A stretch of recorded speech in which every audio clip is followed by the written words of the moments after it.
Bien. Bonjour à tous. Bon, j'imagine que la plupart d'entre vous étaient là à la session précédente. Donc Marco Russo qui a pu nous faire, je pense, une bonne prestation autour du langage DAX. C'est vrai que ça fait plaisir de voir chaque année comme ça les journées SQL Server qui prennent de plus en plus d'ampleur. Et du coup, l'intervention comme ça d'un speaker international, c'est vrai que ça ajoute toujours un plus.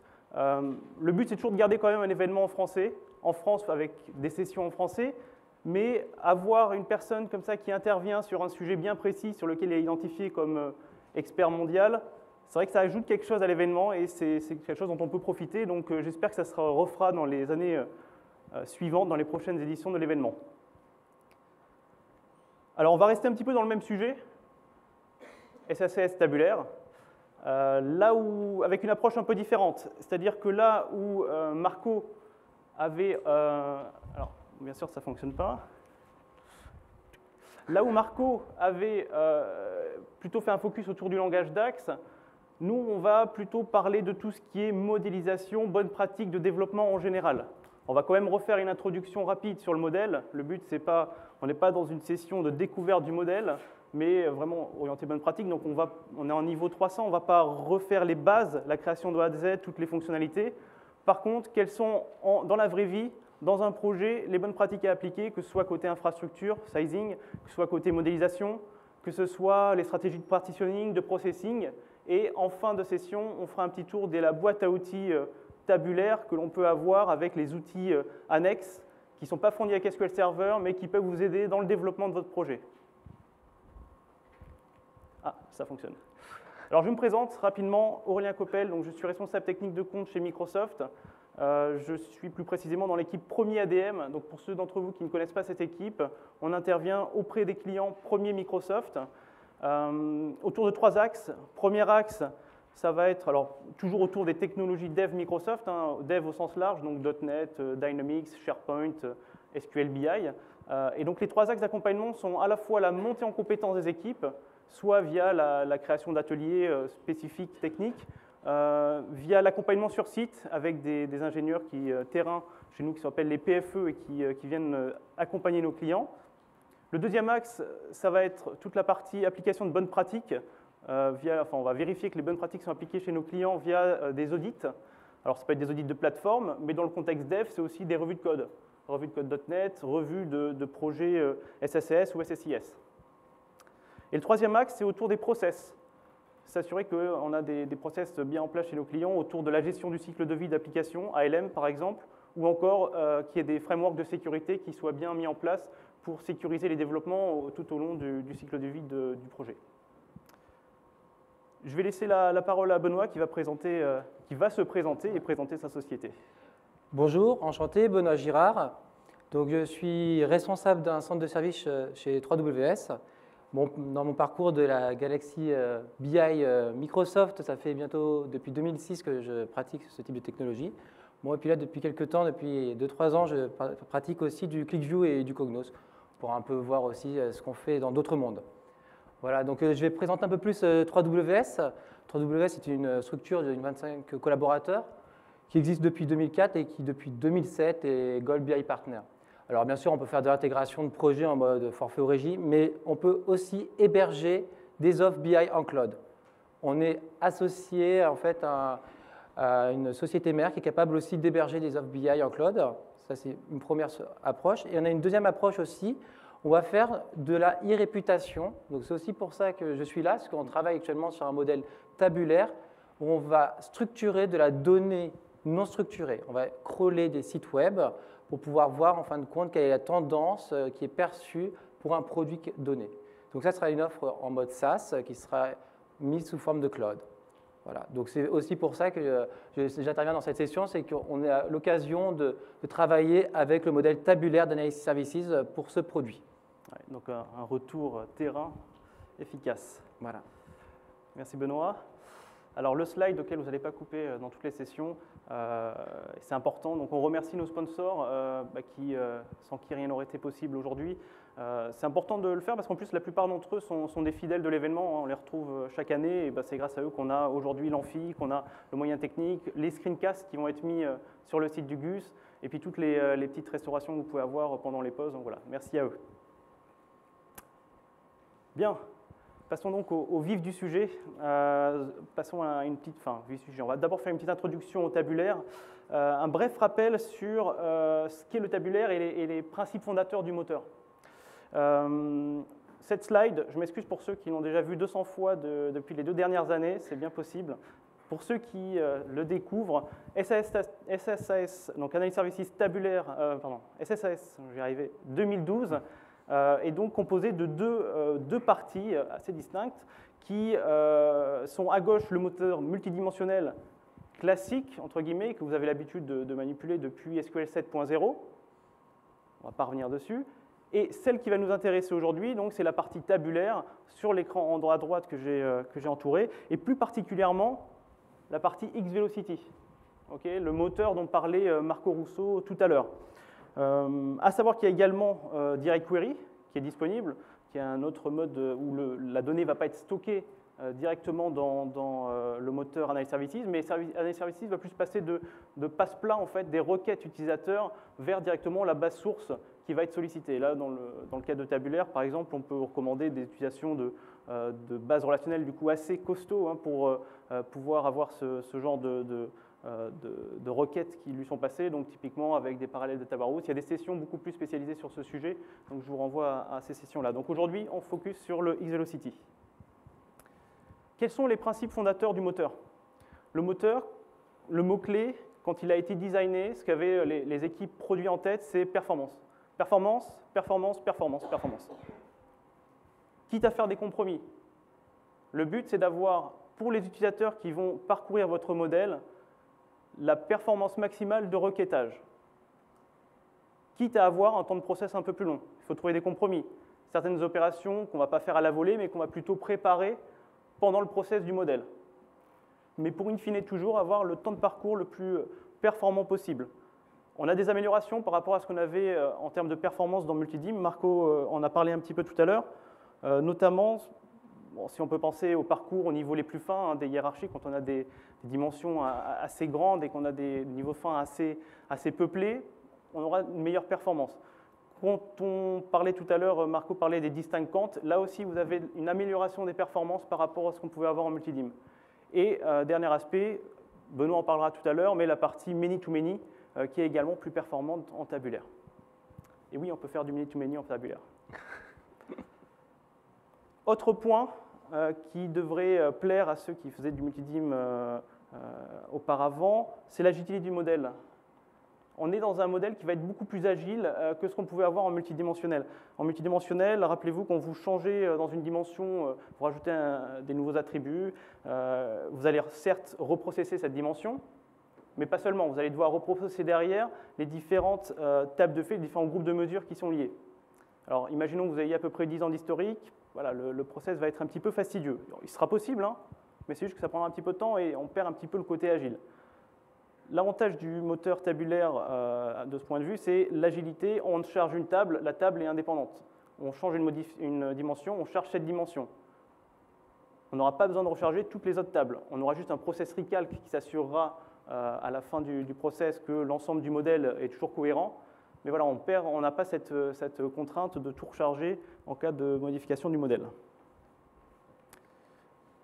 Et dernier point, le minimum de configuration. L'équipe produit a voulu que le modèle soit le plus simple à administrer possible, c'est-à-dire qu'on va avoir beaucoup moins d'angles d'attaque pour l'optimisation du modèle que ce qu'on avait en multidim. Donc il y a des choses en multidim, par exemple les points d'agrégation, qu'est-ce que j'avais d'autre comme point, on a la possibilité après de les partitions bien sûr. Donc il y a plein de choses sur lesquelles on va pouvoir agir en multidim qui finalement vont être décidées automatiquement par le moteur quand on sera en tabulaire et on atteint finalement assez rapidement une performance optimale sur le modèle.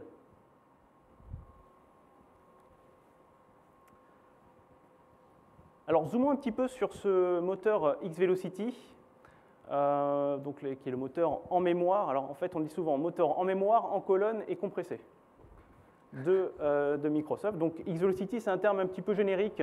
Vous l'entendrez parce qu'en fait, finalement, ça regroupe pas mal de moteurs in-memory de Microsoft. Celui qui va nous intéresser aujourd'hui, c'est le premier. Je ne vais pas détailler les deux autres. Donc nous, ce qui nous intéresse, c'est le X-Velocity In-Memory Analytics Engine. Et les deux autres sont ceux concernant tout ce qui est data warehousing, donc les column store index. Et le troisième, c'est celui dont vous entendez beaucoup parler depuis hier avec SQL 2014, qui est le projet Hackathon, donc le X-Velocity pour l'OLTP. Nous, on se focus bien sur le premier. Un bref rappel sur les bases OLTP. En général, vous avez toujours un stockage qu'on appelle un stockage en ligne dans les bases OLTP avec des pages de données et qui, du coup, vont contenir plusieurs lignes, mais une ligne est toujours dans une page. Okay, ce qui permet de faciliter soit l'insertion d'une ligne ou alors sa lecture. Dans le moteur, alors c'est bon, hein, c'est assez performant quand on veut effectivement lire une ligne, mais le problème qu'on peut avoir, c'est, comme vous le voyez ici sur la table avec la liste des participants, si je veux faire la somme de la colonne participants, l'inconvénient, c'est que je vais devoir parcourir l'ensemble de la table et l'ensemble des pages.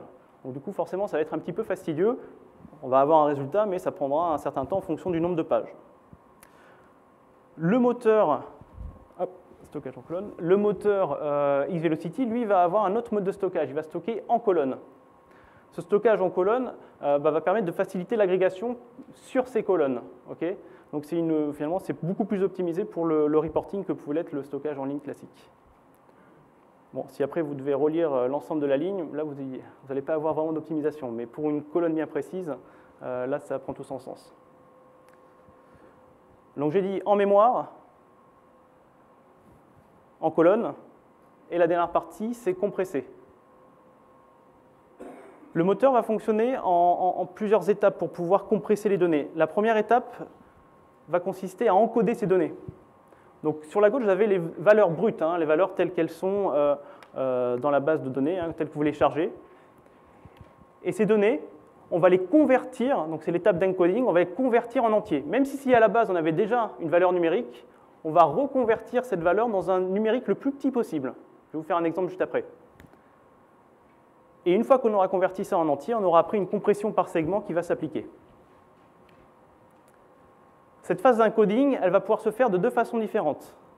Soit avec un algorithme qu'on va appeler de value encoding, soit avec un algorithme qu'on va appeler de hash encoding. Le value encoding va plutôt s'appliquer à des valeurs arithmétiques et à des populations assez denses de valeurs. Donc des valeurs où il n'y a pas vraiment des trous, c'est assez dense. L'avantage de ce value encoding, si jamais votre colonne est détectée par le moteur comme pouvant être encodée en value encoding, c'est que derrière, pour toutes les opérations arithmétiques, vous n'aurez pas à redécompresser les données. Donc ça, c'est un bon point. Le deuxième type d'encoding disponible, c'est le hash encoding. Donc là encore, c'est le moteur qui va, en fonction de vos données, sélectionner le bon type d'encoding, qui va être plutôt idéal, lui, pour des populations de données, enfin des distributions de données plutôt clairsemées. Et par contre, lui aura besoin de décompresser les données pour retrouver la valeur originale et faire les calculs arithmétiques. Donc si on peut avoir du value encoding, c'est pas plus mal, mais ça va dépendre de vos données. Un petit exemple. Vous avez une table ici, des sales amount. OK. Vous voyez les valeurs entre 550, on voit qu'il y en a du 1000. Si je voulais stocker ça tel quel, il me faudrait 12 bits. OK. Maintenant, suite à mon passage en phase d'encoding, à votre avis, quel est l'algorithme qui va être utilisé par le moteur? Je ne sais pas s'il y en a certains qui veulent se lancer. Value. Effectivement, on va avoir du value encoding. On a une population, comme je disais, en tout cas une distribution assez dense des valeurs. On est plutôt dans les mêmes ranges. Et le moteur va déterminer quelle est la meilleure formule pour réduire la taille de ces entiers. Alors, il faut la trouver. Hein. C'est une représentation ici. Le moteur ne va pas faire exactement cette opération, mais c'est pour vous donner une overview assez high level, parce que les algorithmes sont faits par les équipes produits et ne sont pas publics. Mais ça vous donne une représentation de ce que fait derrière le moteur en termes d'encoding. Le moteur va trouver la formule qui permet de passer d'entier, codé sur 12 bits, à déjà des entiers un petit peu plus petits codés sur 8 bits. Okay, et lorsqu'on a besoin de faire l'opération inverse, c'est-à-dire qu'on peut faire les opérations arithmétiques sur ce sales amount sur les 8 bits, et si on a besoin après de faire l'opération inverse et de revenir aux valeurs qu'on avait au départ, il suffit d'appliquer la formule inverse et on retrouve la table de départ. Donc ça, c'est le value encoding. Ce n'est pas la majorité des colonnes, mais sur les colonnes, je vous disais, la distribution dense.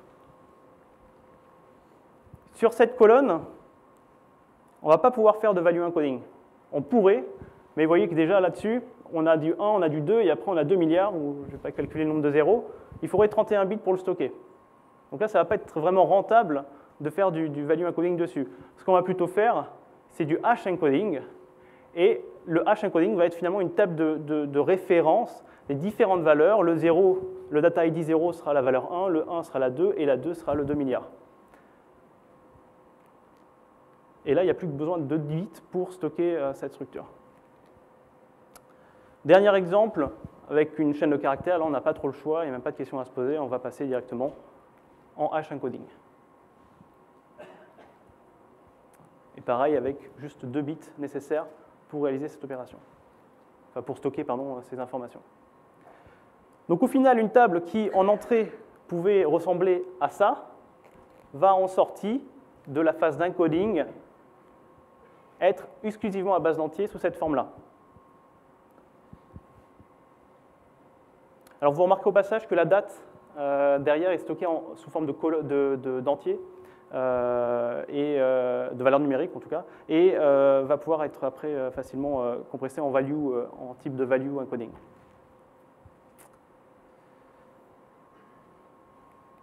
Donc en mémoire, en colonne, compressée, le moteur XVelocity va stocker en mémoire énormément d'informations, donc toutes les données, mais pas seulement. Et c'est d'ailleurs ce qui va être la première question que vous allez poser quand vous allez faire un projet tabulaire, c'est de combien de mémoire est-ce que je vais avoir besoin pour que mon projet puisse fonctionner en tabulaire. C'est une question qui est assez délicate et voilà, qui nécessite un petit peu de travail. Souvent, on dit qu'un bench sera le plus efficace pour avoir la réponse. Mais j'ai pas envie de bench, moi, je fais comment alors? Mais en tout cas, ce qu'il faut avoir en tête, c'est quels sont les éléments qui vont influer sur la taille de mon modèle. Marco en a parlé un petit peu tout à l'heure. Bien sûr, la cardinalité de vos données va influer, le nombre de lignes forcément, le nombre de colonnes forcément. Qu'est-ce que va stocker le moteur en mémoire? Il va stocker d'abord un dictionnaire de données. On a vu la phase d'encoding. Toutes ces règles qui ont été définies par le moteur, toutes les correspondances par exemple qu'on avait dans les hash encoding, tout ça va être stocké dans un dictionnaire. Et les données à proprement parler, là, les fameux segments qui sont compressés, et par défaut ça va être des segments de 8 millions de lignes, vont être ensuite stockés, que vous voyez ici en orange. Alors Benoît reviendra dessus tout à l'heure, mais on peut modifier la taille des segments dans les services. Mais il n'y a pas seulement ça. Ce qui vient en plus dans la mémoire, c'est toutes les colonnes calculées que vous allez créer. Okay, une colonne calculée, elle est calculée au moment du process. Et ça prend de la place. Vous avez les hiérarchies. Quand vous créez des hiérarchies dans votre modèle, ça aussi, ça prend de la place. Et également les liaisons. Là, si j'ai une deuxième table, que je crée une liaison entre la table 1 et la table 2, je vais avoir une redondance de l'information de la table 2 qui va venir dans la table 1. C'est la fameuse relation, la numéro 4 qu'on voit ici. Donc du coup, voilà, c'est quand même des éléments à prendre en compte et qui vont se rajouter. Souvent, on parle d'une compression de facteur 10. On dit, voilà, le tabulaire, vous prenez vos données que vous avez en relationnel brut et vous les divisez par 10, ça vous donne à peu près la taille que vous allez obtenir en tabulaire. Alors oui, pour les éléments de base, mais ça ne comprend pas les colonnes calculées, hiérarchie, etc. Le x10, c'est aussi une moyenne, c'est-à-dire que ça va beaucoup dépendre de la cardinalité de vos données. Si c'est des données qui se répètent beaucoup, okay, vous aurez un très bon taux de compression. Si par contre, vous avez des champs uniques tels que des commentaires, des numéros de facture, des numéros de commande, voilà, tout ça, forcément, ça ne se compresse pas très très bien. Voilà, c'était un aperçu très rapide du moteur, de la façon dont ça fonctionne, mais je pensais que c'était intéressant quand même de vous le représenter dans le cadre de cette session. Ah oui, alors, on en reparlera tout à l'heure, Benoît, tu l'évoqueras, mais on peut également après faire des partitions comme ce qu'on faisait en multidim, mais on verra que ça n'a pas forcément les mêmes objectifs. Alors, je vais faire une petite démonstration. Petite démonstration très rapide des DMV. Parce que là, c'est bien, je vous ai parlé, je vous ai dit qu'on peut faire de l'encoding, on pouvait faire donc du hash value, du hash, du value, etc. Comment est-ce qu'on voit finalement mon moteur, qu'est-ce qu'il a choisi comme algorithme, comment sont stockées mes données? Mais en fait, vous allez utiliser les DMV, donc c'est les vues de management qui sont fournies avec Analysis Services et que vous allez pouvoir interroger pour voir un petit peu les métadatas de votre modèle. Donc j'en ai listé plusieurs, celle que je vais vous présenter, c'est celle-ci qui s'appelle Discover Storage Table Columns, et qui permet donc d'avoir une liste de toutes les colonnes de mes modèles. Alors après, il faut bien se connecter sur la bonne base sur laquelle je souhaite faire l'analyse, et du coup, qui va me donner la liste de toutes les colonnes avec des informations sur ces colonnes, notamment le type de données, et surtout, ce qui va nous intéresser ici, c'est le type d'encoding. OK. Bon, alors il faut connaître la correspondance. 1, ça va être du hash value, et 2, ça va être du...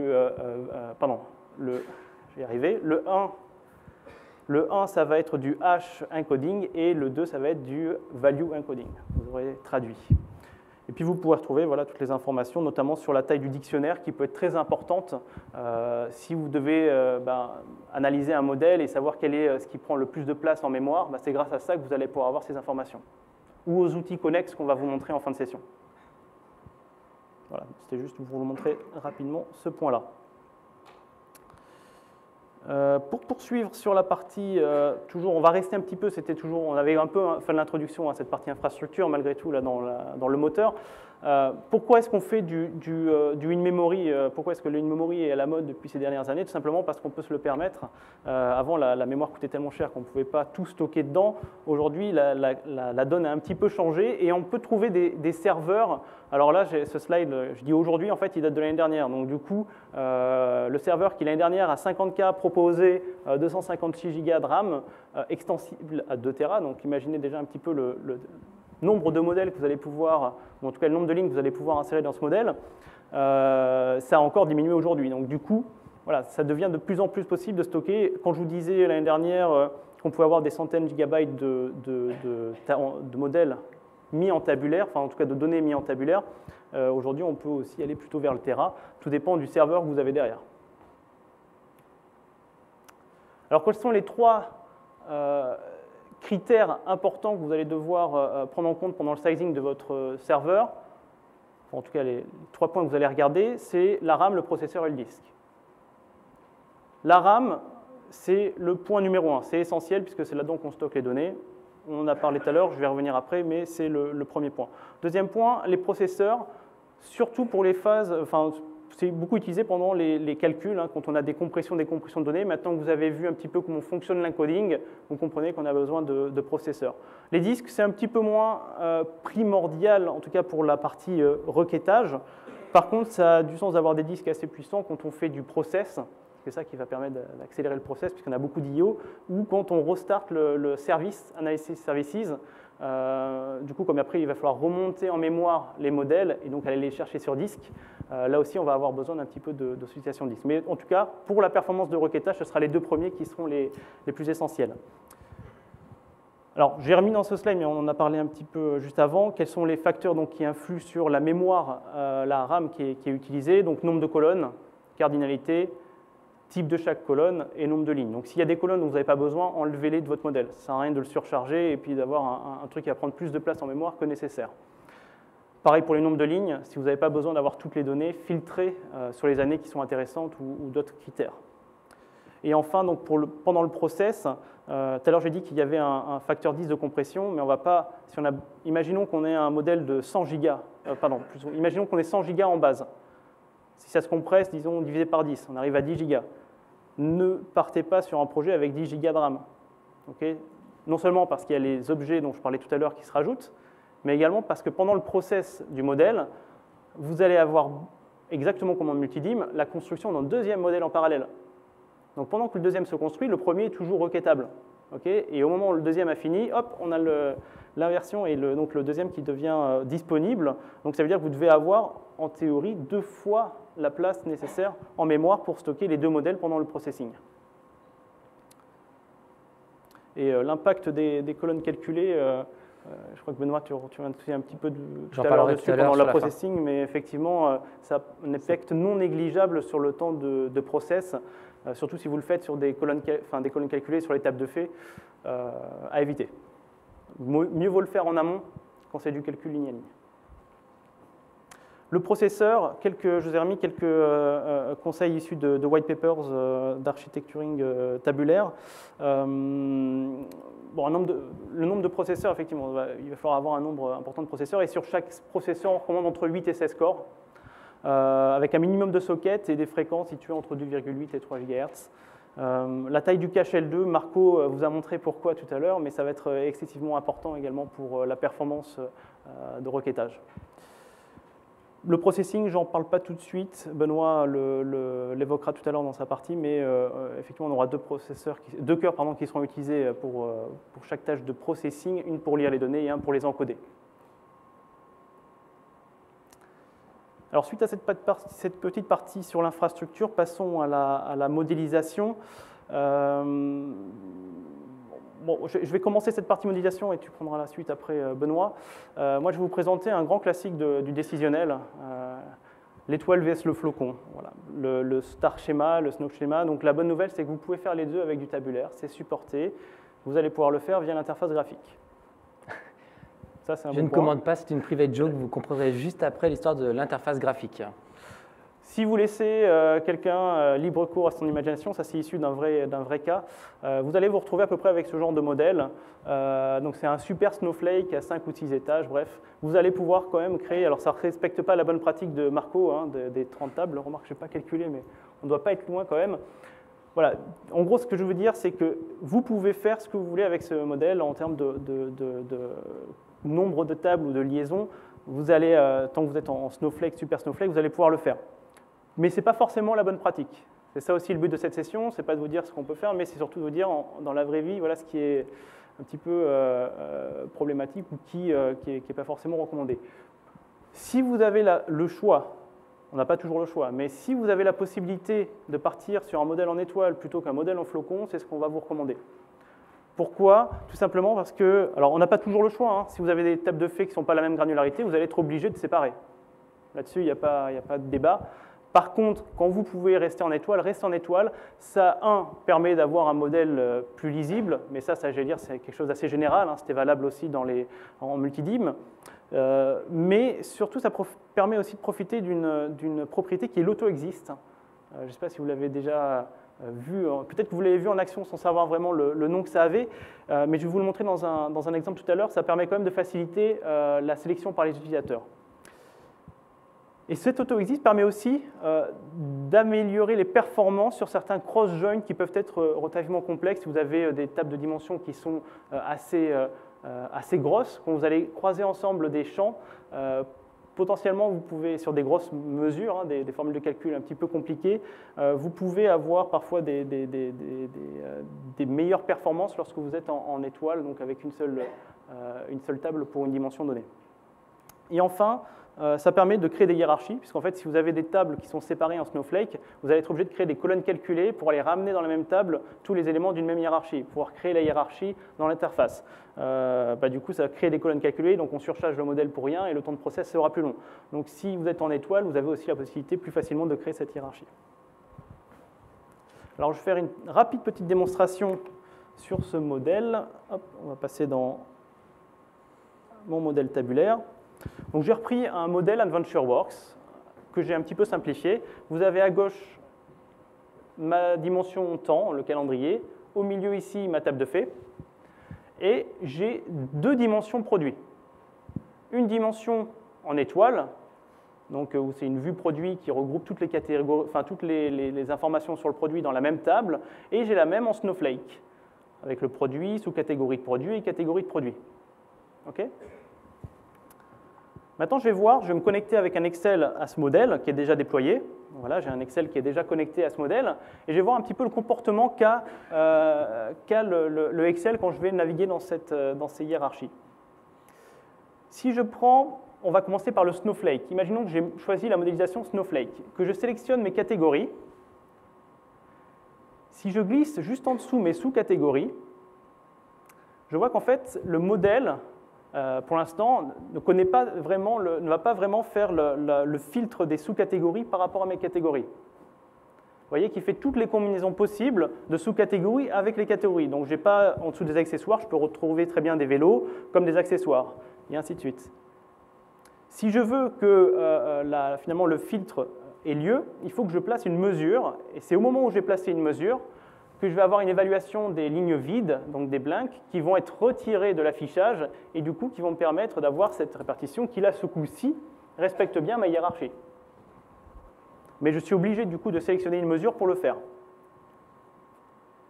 Maintenant, voyons ce qui se passe si je suis dans ma dimension qui est en étoile. Hop, vue étoile, donc je ne me suis pas creusé pour le nom. Je sélectionne la catégorie. Et si je sélectionne maintenant la sous-catégorie, grâce à l'auto-exist qui est appliqué, comme je sais que je suis dans la même table, automatiquement, je vais avoir les éléments qui vont être filtrés. Maintenant, si je reglisse la mesure, il n'y aura pas vraiment de différence à ce que j'avais en Snowflake, mais ça vous montre déjà que le moteur, lui, connaît finalement les relations déjà sans même glisser une mesure pour faire ces filtres-là. Et dans certaines requêtes, ça peut permettre d'aller plus vite. Un autre point, auquel je n'avais pas forcément pensé au départ, mais c'est vrai que Benoît me l'avait suggéré, c'est vrai que du coup, ça a aussi un effet de bord, c'est-à-dire que si je suis en étoile, parfois on a un besoin, là j'affiche tous les produits, catégories de produits. Et comment je fais pour ceux qui n'ont pas de valeur? Voilà, c'est ça. Parfois on nous dit, mais je veux quand même afficher ceux où il n'y a pas de vente, hein, ceux où il n'y a aucune vente qui a été, donc aucune ligne dans la table de fait, donc potentiellement un blank. Eh bien, l'avantage d'être en étoile, c'est que maintenant, si je vais sur les propriétés du tableau dans la partie display et que je dis Show items with no data on rows, ben là, j'aurai effectivement les sous-catégories d'accessoires qui n'ont pas été vendus. Maintenant, si j'étais, je vais vous refaire très rapidement, si j'étais avec ma dimension en Snowflake, ben là, toutes celles qui sont non-blank, ben en fait, c'est toutes les combinaisons que j'avais. Donc, du coup, c'est quand même intéressant de profiter de l'étoile pour pouvoir avoir finalement ce besoin auquel on peut répondre. Et puis, au-delà des autres avantages que j'ai cités tout à l'heure, et notamment sur la partie hiérarchie, vous voyez qu'ici, j'ai créé une hiérarchie sur ma table en étoile sans avoir besoin de créer de colonnes calculées. Alors, voilà pour cette partie sur la modélisation Starflake Star vs Snowflake. Je vais laisser la parole à Benoît maintenant qui va passer sur la partie parent-child. À mon tour de jouer. Merci. Donc on va continuer dans de la modélisation. Donc qu'est-ce qu'une hiérarchie parent-enfant? Allez. Ça ne marche pas très bien. Bon, je vais me mettre ici et puis je vais naviguer. Désolé pour la démo. Mon PC de démo est là-bas. Alors, qu'est-ce qu'une hiérarchie parent-enfant? En fait, vous avez déjà vu ça dans tous vos projets, c'est une table où il y a une auto-jointure sur elle-même. C'est-à-dire que quand vous prenez un membre d'une hiérarchie, vous ne savez pas à quel niveau il est dans la hiérarchie et combien il y a d'enfants en dessous.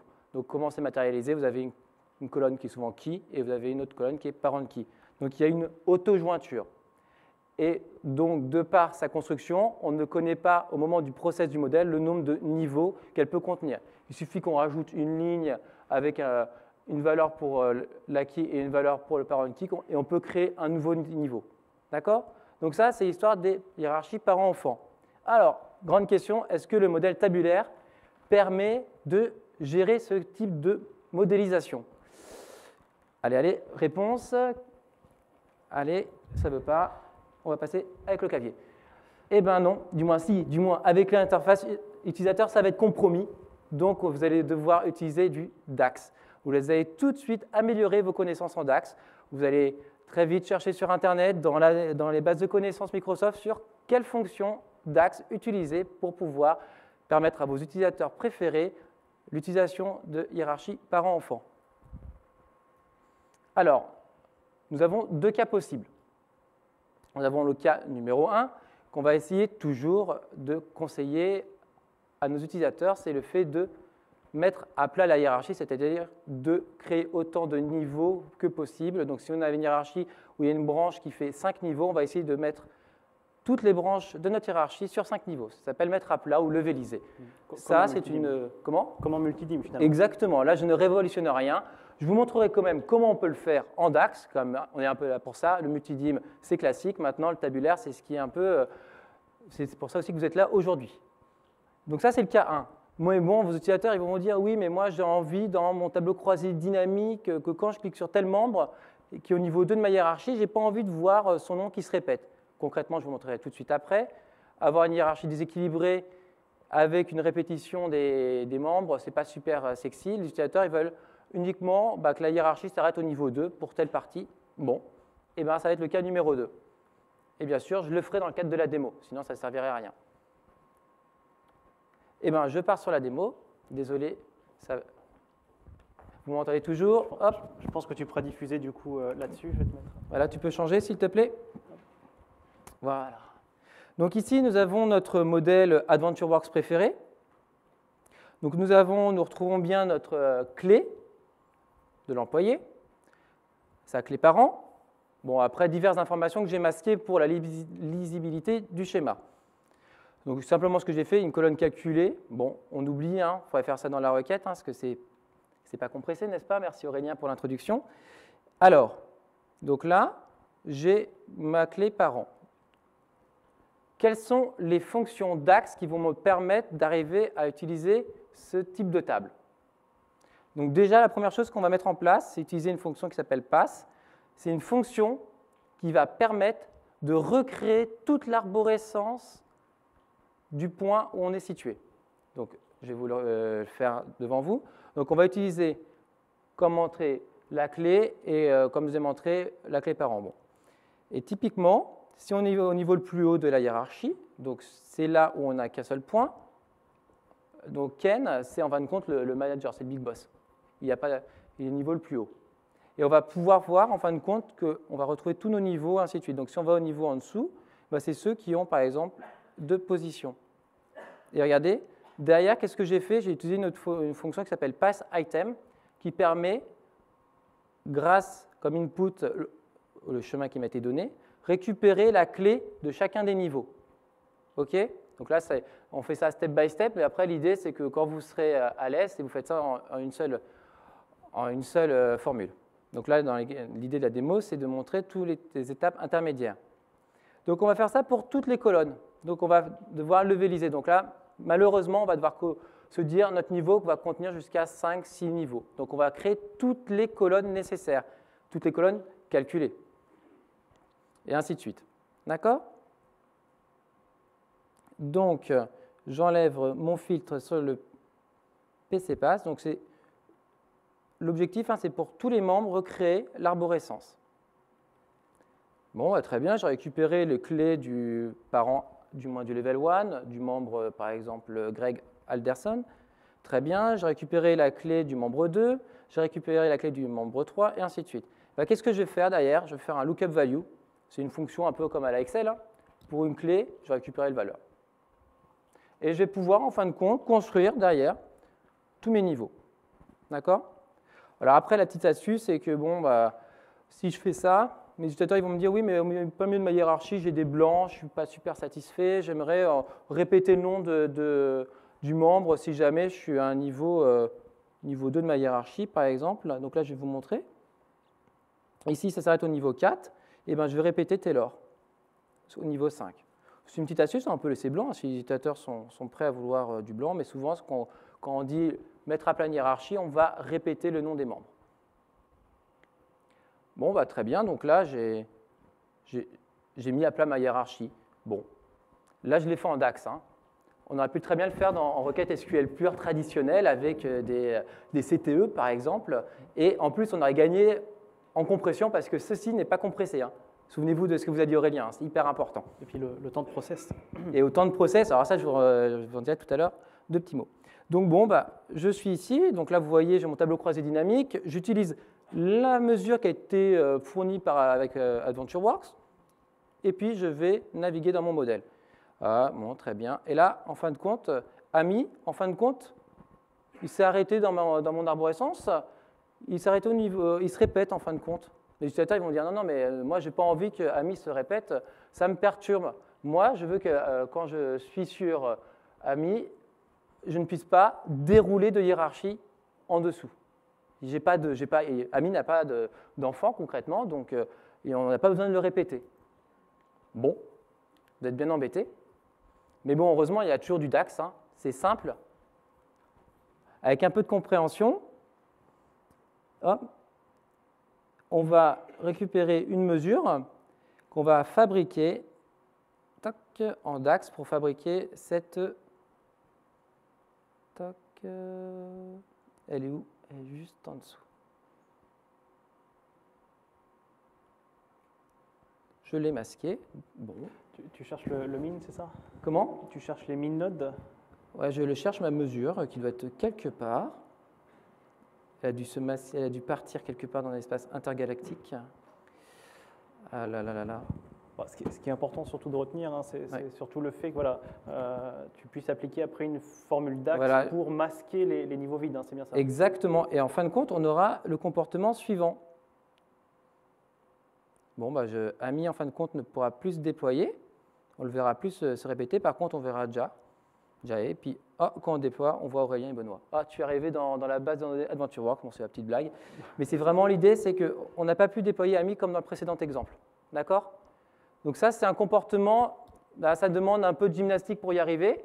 Donc effectivement, ce n'est pas fourni par défaut par Microsoft, mais on va utiliser du DAX pour y arriver. Donc vous allez forcément manipuler du DAX assez rapidement. Alors, tu peux repasser sur... Je pense reste sur ton PC du coup. Ah, je peux rester sur mon écran? Oui. Oui, hop. Toc. Donc bon, conclusion. Donc il faut mettre à plat la hiérarchie si possible, hein, faire ça dans la source, mais ça vous avez déjà l'habitude si vous avez déjà fait du multidim, donc ça je ne vous apprendrai rien.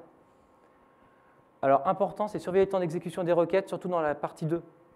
Parce que bien sûr, on va mettre en place des mesures, donc qui dit du mesure dit du temps processeur, donc ça complexifie quand même un peu le modèle. Donc toujours veiller à comment se passe l'exécution d'une mesure. Et là, on est dans une mesure très simple, hein, on fait 15 sommes. Donc si après on est sur des mesures un peu plus complexes, vérifiez bien donc, comment ça se passe. Donc là, je vais vous regarder la session de Marco précédemment pour voir un peu le plan d'exécution qui se passe derrière. Et puis bien sûr, hein, la complexité des mesures va vite s'en retrouver altérée parce qu'on va faire des tests, on va faire des filters, et tout de suite, bah, ça va rajouter un bloc de texte qui n'est pas forcément très agréable au quotidien. Voilà. Ah oui, ben ça marche toujours pas. Alors la many-to-many, ben, Marco, on a déjà parlé tout à l'heure. Hein. Donc vous avez fait votre fameuse modélisation, bon là en Snowflake, hein, je n'ai pas écouté tes conseils, je suis désolé Aurélien, mais on m'a donné le modèle suivant, et puis il y a les personnes du marketing qui m'ont appelé, ils m'ont dit c'est bien beau la modélisation, mais là moi je veux pouvoir faire une somme de vente sur des produits qui se retrouvent dans 2 nouvelles catégories marketing. Ah, comment on va faire? Bon, typiquement, vous avez le marketing qui vous envoie ce type de fichier, qui vous dit, bon, c'est bien beau, là, vous avez les catégories, puis maintenant, je vais pouvoir les analyser souvent sous un nouveau groupe qui s'appelle marketing outdoor, et puis un nouveau groupe outdoor extending. Donc, on voit que closing se retrouve dans les 2 groupes. Ah oui, mais moi, les relations, c'est 1 pour 1, je ne peux pas me retrouver dans 2 groupes, hein, je ne sais pas faire ça. Bon. Marco nous a présenté un beau schéma tout à l'heure, hein, c'était le many-to-many, c'est ce qu'on va discuter là maintenant. Alors, toc. Et oui, le many-to-many n'est pas disponible via l'interface de design, hein, donc contrairement au multidim classique, où vous étiez accompagné, là, vous n'avez rien. Par contre, vous avez vos doigts, vous avez votre clavier et vous pouvez taper du DAX. Alors, qu'est-ce qui va être intéressant derrière tout ça? C'est que ça va être les mesures, ce vont être les mesures qui vont supporter le many-to-many. Donc, si vous voulez appliquer un algorithme de many-to-many sur une mesure, il faudra la modifier. Avant, en many-to-many, dans multidim classique, c'était toute la table qui supportait le many-to-many, toutes les tables dès qu'on faisait une relation. Et bien là, il faudra penser, j'ai 4 indicateurs, il faudra modifier mes 4 indicateurs qui sont impactés par la modélisation many-to-many. C'est un peu fastidieux, mais au moins ça permet très rapidement de voir que j'ai tel indicateur qui est impacté. Parce que c'est vrai qu'en multidim classique, quand on commence à avoir un grand modèle, des fois on ne sait plus trop les relations dans quel sens elles sont. Là, au moins, on le voit très facilement. Donc, pourquoi les possibilités sont plus grandes? Eh bien, on peut faire des many-to-many, mais avec 2-3 tables intermédiaires si on en veut. Donc, il y a des très belles présentations de Marco Russo l'année dernière, je crois que c'était au SQL 4 ou je ne sais plus, mais en tout cas qui montraient vraiment des modélisations passées par 2 tables intermédiaires, et c'était vraiment très intéressant. Alors, meilleure performance, bah là, Marco, tout à l'heure, nous a fait une excellente et une brillante présentation sur des milliards de lignes. Hein. Donc, je pense que s'il y avait des personnes qui n'étaient pas convaincues, et bien là, je pense que, je ne sais pas ce qu'on peut faire pour eux, mais là, maintenant, c'est plutôt pas mal. Et puis, on va passer à la démo. Alors, dans la démo, hop, je vais prendre mon petit modèle many-to-many. Hein, donc, j'ai chargé en mémoire mes 2 tables, je vais vous les présenter, hein, donc je les ai rajoutées, très bien. Et on va devoir faire du DAX. Voilà. On va devoir faire du DAX pour pouvoir, en fin de compte, gérer ce cas-là. Donc concrètement, on va dire, compte-moi le nombre de lignes qu'il y a dans ma relation, et il faut bien sûr qu'elle soit supérieure à 0. Rapidement, le but, ce n'est pas de s'étendre, c'est de savoir que c'est possible. Donc, quand on va utiliser la table intermédiaire, on va voir si j'ai une relation, OK, je garderai la valeur. Si je n'ai pas de relation, je ne garde pas cette position et elle passe à côté. Donc pourquoi? Parce que qu'est-ce qui se passe en M2M classique si je modifie pas qu'est-ce qui se passe si je ne modifie pas ma mesure? Bon, on voit qu'en fin de compte, j'ai des mauvais montants. On voit que là, j'ai dans le nouveau groupe que j'ai créé Outdoor, j'ai 29 millions. Ouais, mais sauf que 29 millions, ce n'est pas ça. C'est toute ma base. Le moteur n'a pas été capable de récupérer les bonnes lignes. Donc, avec la petite modification apportée en DAX, on est capable, donc là, on est capable d'avoir un petit blanc parce que accessoire n'est pas dans le groupe Outdoor. Donc là, on voit en fait la mauvaise valeur. OK? Donc voilà, une petite dans les capacités du moteur et dans vos capacités aussi à bien implémenter du DAX. Là, clairement, ça va être de votre sort à implémenter ce type de modélisation. Pour l'instant, après, on verra ce que nous propose Microsoft dans les futures versions du produit. Donc, hop. Alors, bien sûr, on va essayer dans la mesure du possible de s'en passer, mais malheureusement, souvent, on récupère un existant, on ne peut pas le modifier, il faut qu'on rajoute une feature. Bon, on y va, mais en faisant attention à bien surveiller aussi les temps d'exécution. C'est le même topo que sur les parental hiérarchies. Alors, sur la partie processing, c'est simplement pour vous décomposer sur qu'est-ce qui se passe sur la partie processing. Aurélien en a déjà parlé avant, mais concrètement, comment va travailler le modèle tabulaire lorsqu'il va processer des données? Comme on travaille sur des données, sur une table, le plus souvent, ou sur des fichiers, il va faire ce qu'on appelle une connexion. Bon. Phase 2, il va encoder. Donc là, Aurélien en a parlé. 3, il compresse. Et 4, le recalque. Donc le recalque, c'est quand je recalcule tout mon modèle. OK? Alors, bon là, on a brossé un certain nombre d'options, il n'y a pas besoin de tout prendre. L'idée surtout, c'est qu'est-ce qu'on a besoin de savoir au niveau des ouvertures de connexion. Évitez, dans la mesure du possible, quand vous importez une table, de créer une nouvelle chaîne de connexion. Parce que sinon, on se retrouve avec un projet où on a 10 tables, on a 10 chaînes de connexion. Donc ça veut dire 10 ouvertures de connexion. On évite, on réutilise la chaîne de connexion qui a été définie au préalable. Donc faites attention parce que quand on commence, on a tendance à chaque fois refaire le wizard et on recrée sans faire exprès la chaîne. Mais par contre, si vous voulez, vous pouvez après faire 10 connexions sur une source de données, voire 15. Mais bon, ça veut dire qu'on aura 15 ouvertures de session, donc à prohiber. Et aussi pour l'évolution, si jamais la source change, vous allez être obligé de repasser dans les 15 connexions pour modifier le serveur, donc ce n'est pas forcément très pratique. On va perdre un peu de temps, c'est dommage. Alors pour la phase d'encodage, on ne va pas y revenir, simplement voilà, j'ai écouté ce que m'a dit Aurélien, j'ai utilisé mes DMV juste après la phase de process et j'ai pu voir que le type d'encodage, très bien, j'ai appliqué un petit filtre, where colon type égale basic data, très bien, je connais un peu comment est mon modèle. Par contre, j'ai eu un temps de process anormalement long, et bien là, on va lancer le SQL Server Profiler, hein. Et on va surtout s'attacher à voir si on a un switching dictionary. Donc, c'est quand le moteur change de type d'encodage. Et ça, c'est une opération très coûteuse en temps. Hop là. Bon. Sur la compression, Aurélien a déjà tout dit. Simplement, qu'est-ce qu'on peut rajouter? Le moteur, d'abord, qu'est-ce qu'il va faire? Il va lire le premier segment, donc les 8 millions de ligne, et puis il va commencer à compresser juste par derrière. Et puis il va lire le deuxième en parallèle. D'accord? Alors, quand on parle de compression, on pourrait par exemple faire un parallèle avec 7-Zip. Je ne sais pas, quand vous compressez un dossier ou un fichier, vous vous dites, je veux quoi comme type de compression? Ultra, compact, low. Vous vous dites, bah, je peux modifier mon algorithme de compression. Est-ce que je peux faire la même chose avec le modèle tabulaire? Est-ce que je peux modifier la capacité qu'a le moteur à compresser mes données? Non, on ne peut pas le modifier. Par contre, on va pouvoir quand même modifier quelques petites options pour obliger le moteur à compresser beaucoup plus. Par défaut, le moteur, il va se donner 10 secondes pour compresser 1 million de lignes. Et puis au-delà, il va arrêter de compresser, il va passer aux autres millions de lignes. D'accord? Donc si vous avez un modèle et vous voulez absolument compresser, il faudra changer les propriétés du serveur. Si on passe à 60 secondes, il va se donner 60 secondes pour compresser au maximum ces données. Bon. Et si vous voulez vraiment avoir le modèle le plus petit du monde, il faut mettre les options du serveur à 0, et là, il prendra le temps qu'il jugera nécessaire pour compresser. Alors attention, ça impacte tous vos modèles, hein, c'est au niveau du serveur, cette propriété. Donc avant de le modifier, soyez sûr de ce que vous faites. C'est la propriété qui a été mise de 10 secondes, c'était fait par l'équipe produit par rapport à, bien sûr, un ratio temps versus gain.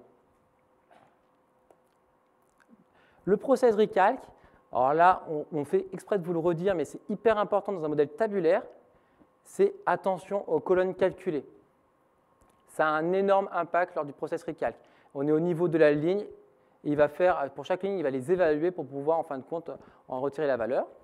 Et puis en plus, derrière, vous avez le recalcul des hiérarchies. Si vous avez beaucoup de hiérarchies, ça va avoir des impacts. Et bien sûr, les relations. Si vous n'avez pas besoin de relations entre des tables, vous pouvez les shooter. Je veux juste préciser un petit truc, c'est vrai qu'on parle beaucoup de colonnes calculées. Pour ceux qui ne sont pas très familiers du modèle, on fait bien la différence entre colonnes calculées et mesures calculées. Attention, là on parle bien des colonnes calculées. Hein. Je voulais juste être sûr que tout le monde ait bien ça en tête. La colonne calculée, dans mon exemple sur les parental hiérarchies, c'était quand j'avais écrit level 1, level 2, level 3. Pardon. OK. Alors, une brève présentation des différentes stratégies de processing qui maintenant vous sont possibles, une fois que vous savez à peu près toutes les petites étapes qui vont avoir lieu. Alors, le default, vous oubliez, c'est simplement pour mettre à disposition votre modèle. Donc, le moteur, il va voir dans quel état est votre base, votre table, votre partition. Il va faire ce qu'il juge nécessaire pour que le modèle soit disponible. Donc, on oublie parce que vous ne pouvez pas savoir ce qui se passe. C'est vraiment, l'objectif, c'est de savoir qu'est-ce qu'on veut appliquer. Donc, un process full, c'est la combinaison de deux types de process. Un process de data. Donc, le process de data, c'est je requête ma base de données, j'encode et je compresse. Et après, il fera un recalc. D'accord? Le recalc, quand on voit ce slide, ça s'applique à toute la base. C'est pour ça que ça prend du temps. Le recalc, quand on applique un process recalc, c'est toute la base de données qui va être impactée. Donc, on va éviter, dans des stratégies de processing, de faire des recalcs à chaque fois qu'on va processer une table. Donc, on va essayer de minimiser ce type d'opération. D'accord? Donc, après, qu'est-ce qu'on va pouvoir faire? On va faire des process clear pour vider une partition ou une table. Et puis du défrag. Le défrag, c'est important quand on supprime une partition, par exemple, et on a besoin de remettre d'écart le dictionnaire. Alors, on va se mettre dans le cadre d'un projet. Vous avez designé votre modèle, il est super bien, il est beau, il correspond aux attentes de l'utilisateur. La première chose que vous allez devoir faire, c'est un process full de tout le modèle. Il faut mettre votre modèle up, très bien. Vous êtes content, il met près de 15 minutes à se recharger. Ça, vous faites ça la nuit, c'est encore viable. Mais bon, là, au bout de 5-6 mois, vous apercevez que vous avez des données qui mettent bientôt 1 heure à se recharger. Vous ne savez pas comment faire. Quelles sont les possibilités en termes de modélisation, de stratégie de processing qui vous sont offertes?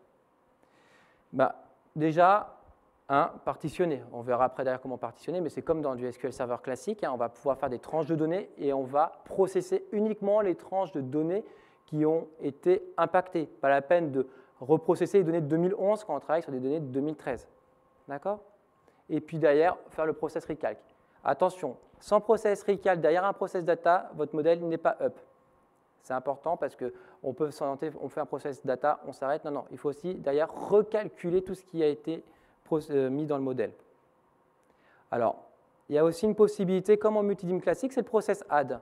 Donc là, vous pouvez faire ça en XMLA ou avec SSIS. vous pouvez ajouter les nouvelles lignes. Attention, il n'y a pas de je supprime ou je date, on ajoute. Donc si j'ai 100 et que je veux mettre 150, je vais rajouter 50. Ce n'est pas aussi performant qu'en multidim classique, il faut faire vraiment attention parce qu'à chaque fin de process add, il va faire un process recalc. Alors normalement, c'est que sur les objets qui sont en relation, mais il faut toujours regarder ça dans vos POC parce que là, si on a le temps, je vous montrerai, j'ai fait 2-3 petits tests sur des petites bases assez volumineuses et le process recalc derrière un process add, il prend du temps. Mais bon, c'est important de savoir ça parce que ça va vous donner des idées sur comment mettre à jour vos données. Il n'y en a pas des millions non plus de possibilités, c'est soit un process data de la partition ou soit un process add. Donc l'objectif, c'est de recharger un minimum les données, un seul recalc à la fin, et attention, on a eu le cas lors d'un projet, on avait plein de partitions, on processait toutes les partitions dans SSIS avec une tâche bien définie, puis à la fin, on prenait notre tâche et on faisait le recalc. Oui, mais sauf qu'on a eu un petit impact, c'est que pendant le temps du recalc, les utilisateurs ne pouvaient pas browser le modèle. Donc vraiment, faites attention.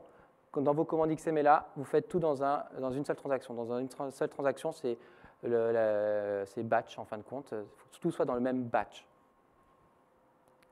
Voilà. Alors, à propos de la mémoire, c'est rapidement, est-ce que j'ai assez de mémoire pour mon modèle? Alors, c'est dans les options de SQL Server. Admettons que ma machine ait 100 Go de mémoire. Donc, vous avez une option au niveau du serveur qui va nous dire qu'il y en a 80 qui vont être utilisés par les bases de données et le moteur de calcul et le process Analysis Services. Bon, très bien. Mais est-ce que je vais avoir assez de mémoire pour processer mon modèle, comme parlait tout à l'heure Aurélien? Est-ce que je vais avoir assez de mémoire disponible? Là, j'ai deux bases qui font 20 Go. Alors, quand on a deux bases qui font 20 Go, concrètement, il ne nous reste que 20 Go disponibles dans le cadre de notre présentation où on avait 100 Go au niveau du serveur. Pourquoi? Parce qu'il y a une petite option qui s'appelle Vertipack Memory Limit, qui est de 60% de la taille de la mémoire du serveur, qui va permettre de faire deux choses, mettre en mémoire les bases, et de deux, permettre de processer la base de données en tâche de fond, comme le disait Aurélien, qui va switcher au dernier moment. Et là, attention, dans ce cas-là, on a 20, 20 et 20 disponibles. Je dirais, on est borderline. Moi, je mettrais un petit peu plus parce que si on est sur un process full de la base de données 1, potentiellement, on risque de ne pas y arriver.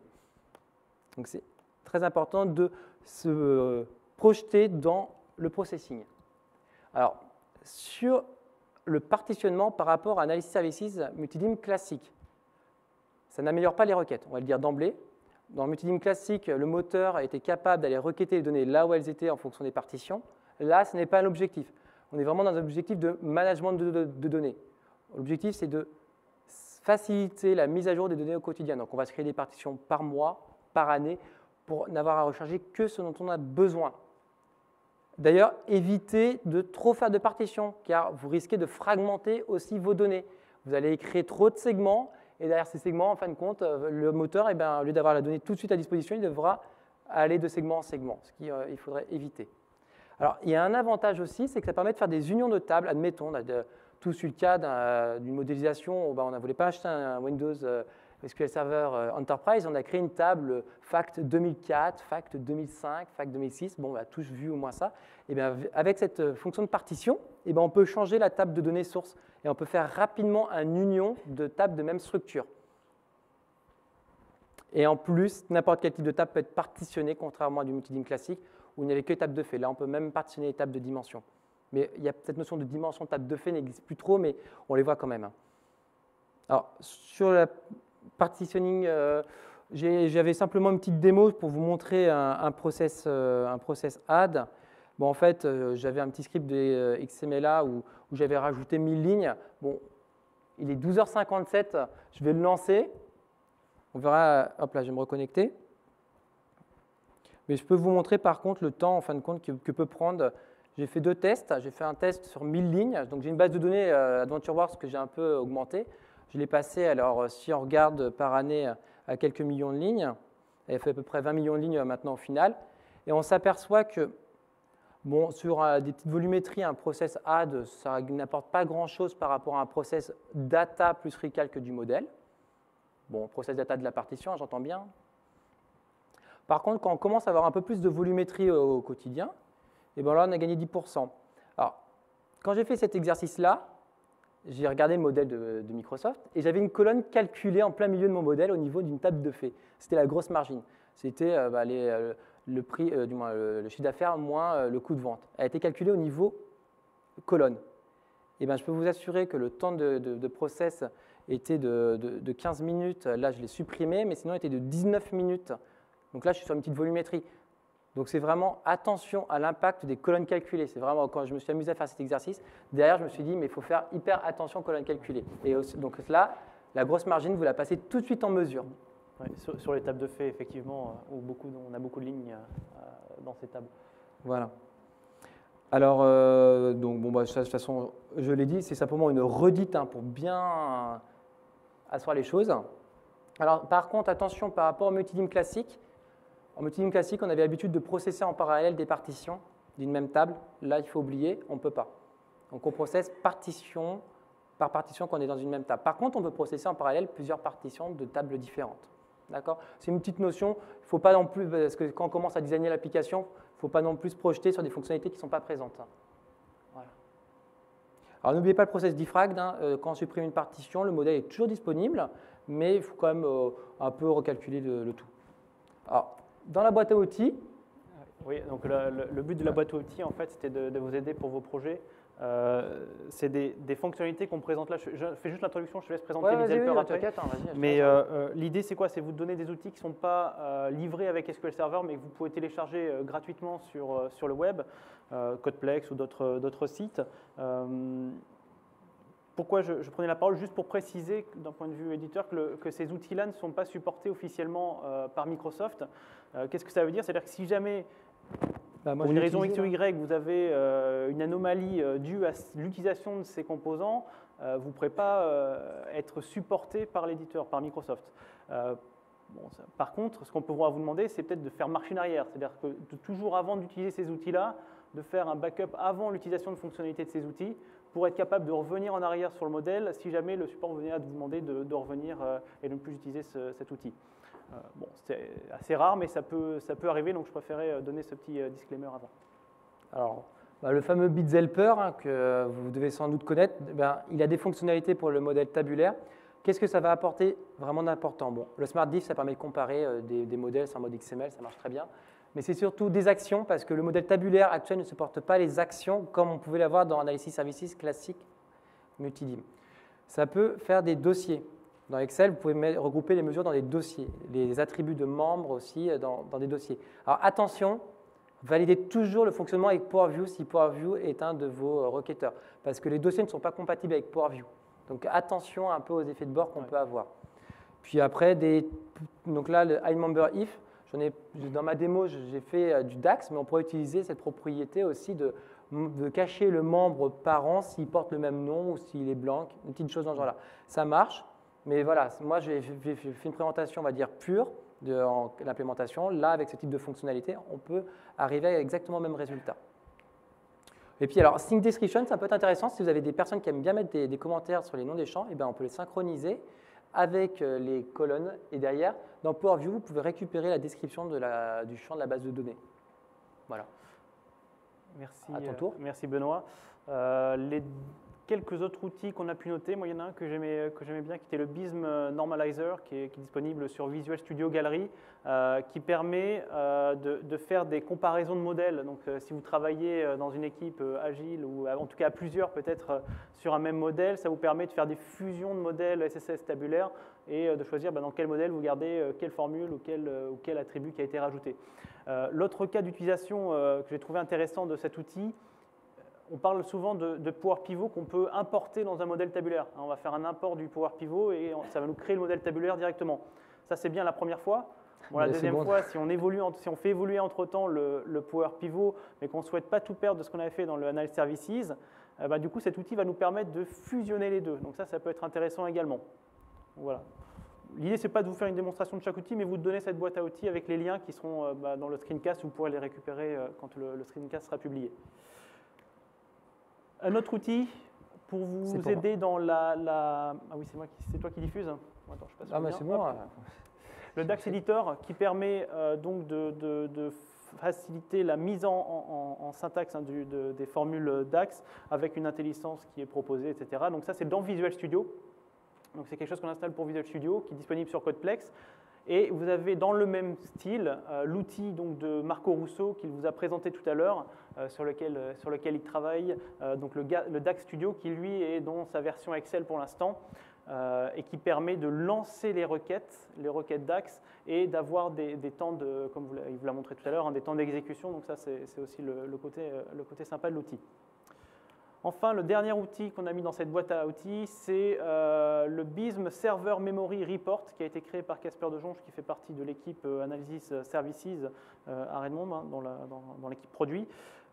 Cet outil est pas mal, c'est un outil assez simple, c'est un fichier Power Pivot qui va aller requêter les DMV de votre base Analysis Services. Donc ça va finalement vous faire un dashboard sur la taille de tous les éléments de votre modèle. Donc ça vous permettra vraiment d'identifier qu'est-ce qui prend de la place en mémoire. Voilà. Donc voilà, l'idée c'était de vous donner cette petite boîte à outils et en même temps, dans cette session, de revenir un petit peu sur la modélisation, sur tous les points qui peuvent vous intéresser pendant les projets, et on a vu un certain nombre de bonnes pratiques que vous pourrez donc appliquer.